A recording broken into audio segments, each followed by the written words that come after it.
कभी सोचा है कि कोई मामूली सी सुनी सुनाई कहानी किसी के रोंगटे कैसे खड़े कर सकती है? आज हम ऐसी ही एक कहानी का विश्लेषण करने वाले हैं। आधी रात की बस की कहानी। लेकिन हम सिर्फ कहानी नहीं दोहराएंगे, हम ये समझेंगे कि कहानी कहने वाला हमारे दिमाग के साथ कैसे खेलता है, हमें डराने के लिए।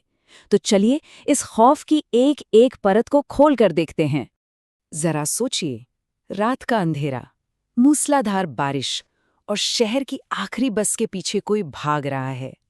ये तुषार की सिचुएशन है। एक ऐसी हालत जिससे हम सब कहीं ना कहीं रिलेट कर सकते हैं। और यही जाना पहचाना एहसास इस कहानी को इतना खौफनाक बनाता है। डर की नींव समझ लीजिए यहीं से रखी जाती है। तो असल सवाल ये है, एक नॉर्मल सी बस की सवारी एक भयानक सपने में आखिर बदल कैसे जाती है?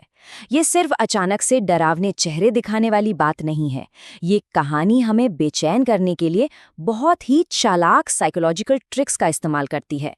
आइए देखते हैं ये कैसे होता है। किसी भी अच्छी हॉरर कहानी का पहला नियम, हीरो को वल्नरेबल बना दो, मतलब उसे कमजोर कर दो। और अकेलापन किसी को भी कमजोर बनाने का सबसे अच्छा तरीका है। जब कोई अकेला होता है तो हर छोटी आवाज, हर परछाई एक खतरे जैसी लगती है। और कहानी तुषार के साथ बिल्कुल यही करती है। ये तो डर बनाने की एक परफेक्ट रेसिपी है। सोचिए, देर रात का समय, ऊपर से जोरों की बारिश, दिन भर की थकान और फिर एक पूरी तरह से खाली बस।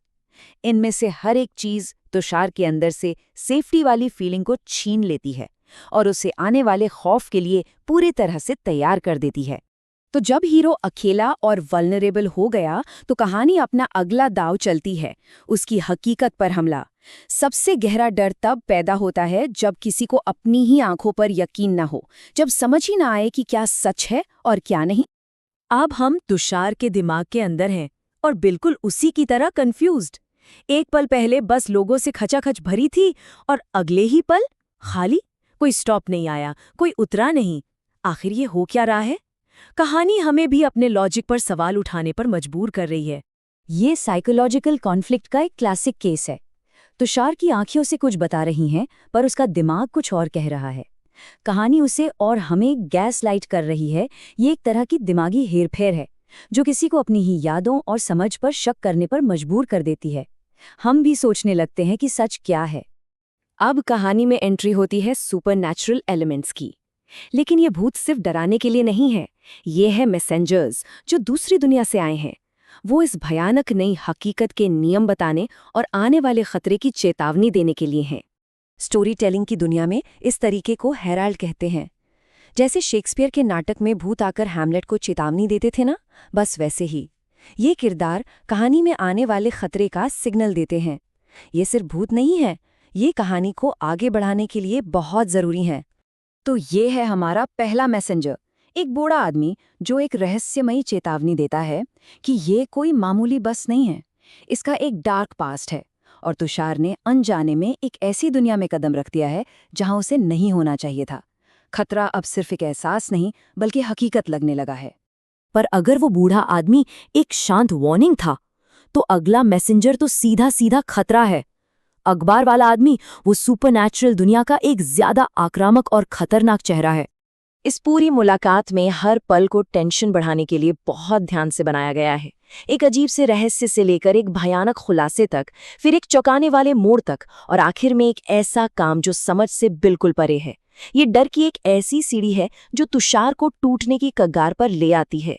और अब आता है कहानी का क्लाइमैक्स, वो पल जब सारा दिमागी खौफ एक भयानक, ठोस हकीकत में बदल जाता है।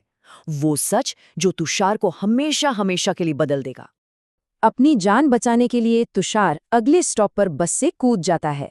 वो भागता है, वो सेफ है या शायद नहीं।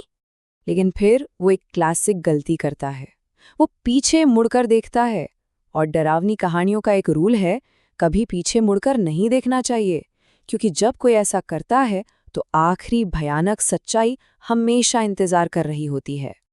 और ये है कहानी का सबसे रोंगटे खड़े कर देने वाला खुलासा।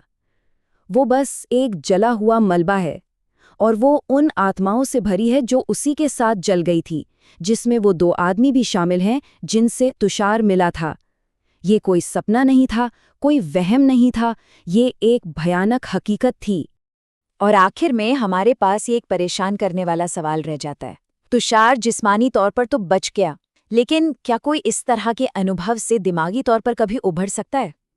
जब हकीकत खुद एक धोखा बन जाए, तो क्या ऐसे जख्म कभी सच में भर पाते हैं? यही तो साइकोलॉजिकल हॉरर की असली ताकत है। डर खत्म होने के बहुत बाद तक भी खौफ जिंदा रहता है।